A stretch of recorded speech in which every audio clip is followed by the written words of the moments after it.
আসসালামু আলাইকুম, welcome to SSC BMT academy. Hello প্রিয় শিক্ষার্থী, তো তোমরা যারা এসএসসি বিএমটি একাদশ শ্রেণীতে রয়েছো, আমাদের আজকের টপিকটি তাদের জন্য। তো আমাদের আজকের টপিক হচ্ছে হিউম্যান রিসোর্স ম্যানেজমেন্ট 1। তো তোমরা যারা মূলত জানো যে তোমাদের পরীক্ষা কিন্তু খুব দ্রুত এগিয়ে আসছে এবং তোমরা যারা খুব ভালো একটি ফলাফল করতেছো তারা আমাদের সাজেশনগুলো ফলো করতে পারো। এখান থেকে 100% কমন থাকবে সেই নিশ্চয়তা দিচ্ছে। তো চলো তোমাদের কবিভাগ থেকে কিছু প্রশ্ন দেখিয়ে দিই। তো এক নম্বর হচ্ছে প্রতিষ্ঠানের কাঠামো কাকে বলে। অথবা যে প্রতিষ্ঠানের কাঠামো হলো প্রতিষ্ঠান পরিচালনার বিভিন্ন বিভাগ, উপবিভাগ এবং কর্মীবৃন্দদের পারস্পরিক সম্পর্কের একটি চিত্র।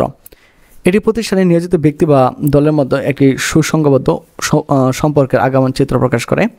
প্রতিষ্ঠানের ঊর্ধ্বতন ব্যক্তি হতে কর্মী সবাই প্রাতিষ্ঠানিক লক্ষ্য ও উদ্দেশ্য অর্জনের সদস্য থাকে, ফলে এর উপর থেকে নিচ পর্যন্ত পারস্পরিক সম্পর্কের একটি রূপরেখা সৃষ্টি হয়। এই রূপরেখাই প্রতিষ্ঠানের কাঠামো। এরপর হচ্ছে দেখো সরলরৈখিক সংগঠন কাকে বলে।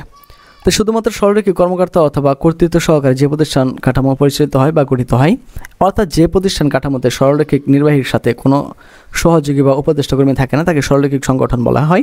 এটি সবচেয়ে সহজ ও পুরাতন একটি সংগঠন কাঠামো।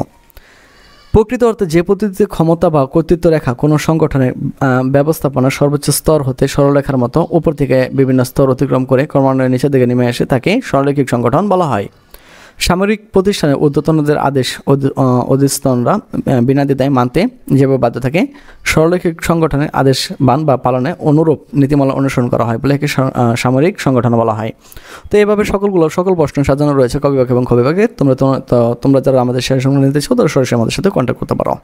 তো আজকে এখান থেকে বিদায় নিচ্ছি, কথা হচ্ছে আবার একটা নতুন ভিডিওতে। সে বন্ধু সকলে ভালো থাকো, সুস্থ থাকো এবং সাথে থাকো এসএসসি বিএমটি একাডেমির।